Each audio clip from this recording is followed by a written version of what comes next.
Sur la route du 30 août, rappel historique. Ce jour, nous avons décidé de défendre la paix en mettant fin au régime en place. Concept de liberté et de libération. Projet de réhabilitation. Chantier réalisé. Chantier en cours. Chantier en perspective. Secteur par secteur, province par province. Analyse, commentaires, reportages, plateaux spéciaux. Sur la route du 30 août, du 15 juillet au 1er septembre. Madame, Monsieur, ce journal est à présent terminé. Merci de l'avoir suivi. Mais avant de nous séparer, suivons cet élément sur la route du 30 août. À demain, 13h. Au revoir.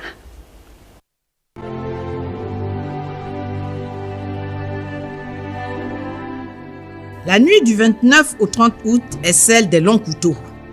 La santé nationale est sous la coupe d'un groupuscule d'hommes. La cocotte Minute Gabon est sous forte pression politique. L'épée de Damoclès place sur toutes les têtes auxquelles on a mis un nom, un qualificatif et même des épithètes. Les tenants du pouvoir d'alors, dénommés collégiens du bord de mer ou encore la Young Team, confiants, droits dans leurs bottes, regardaient ailleurs, tandis que la population de son côté piaffait d'impatience et de colère, attendant Godot et comment.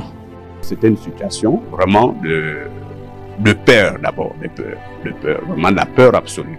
Déjà en tant que citoyen, parce que nous n'avons vécu que la paix apparente pendant pratiquement 56 ans. Le Gabon est connu dans le monde entier comme un havre de paix qui garantit la stabilité aussi bien à l'intérieur qu'à l'extérieur. Et donc cet événement nous a jetés dans une peur et dans une émotion excessive. En 1 heure de temps, cette peur s'est transformée en un espoir. L'espoir que c'est l'armée a assuré le lien armée-nation. Donc il fallait pas avoir excessivement peur que c'était le rôle de l'armée de mettre un terme lorsque les choses ne sont pas bien organisées.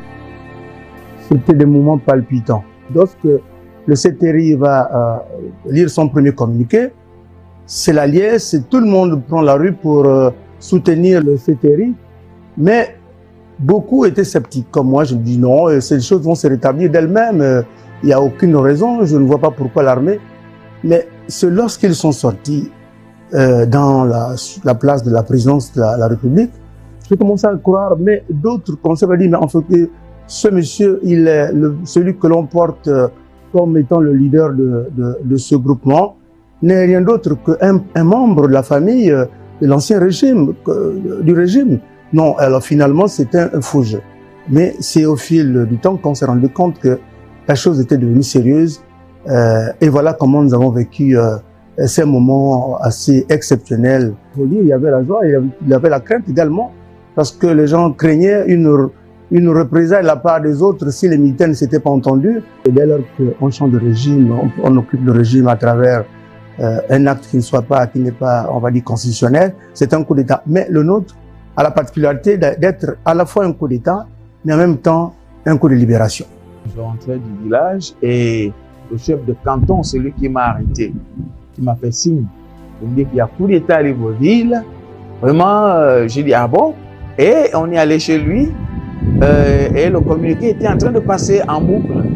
J'ai vu le communiqué était sérieux. J'ai vu le communiqué, j'ai cru tout de suite. Pourtant, 2 épisodes, et pas les moindres, sont passés sous l'indifférence totale. Abba Minko et Kelly Ondo. Le premier communiqué qui annonce la prise de pouvoir était écrit de façon majeure. C'était un communiqué majeur. On a suivi les articulations, contrairement à ce qu'on a suivi de la part de Kelly Ondo et ses compères. C'était autre chose. On a compris que c'était mieux organisé et que ce n'était pas un jeu. Ça nous a rappelé un peu Abba Minko et l'autre frère. Lorsque les militaires ont occupé la Gabon première et ensuite l'esplanade de la présidence de la République, nous avons dit c'est certainement encore une autre blague de plus que l'armée veut organiser. Mais c'est au fil du temps qu'on s'est rendu compte que finalement les choses étaient sérieuses, que l'armée avait pris le contrôle de notre pays. J'avais annoncé la transition au Gabon.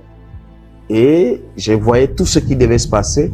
Mais par sagesse, j'ai simplement annoncé qu'il y aura la transition au Gabon qui va s'étaler soit de 1 à 2 ans. On accompagne cette transition-là. Dans tous les cas, le lieu, le temps, les mots, les symboles sont autant d'éléments qui ont favorisé cette adhésion spontanée du peuple gabonais sorti de tous bords. Les historiens, aux côtés des latinistes, nous en diront long dans les tout prochains jours.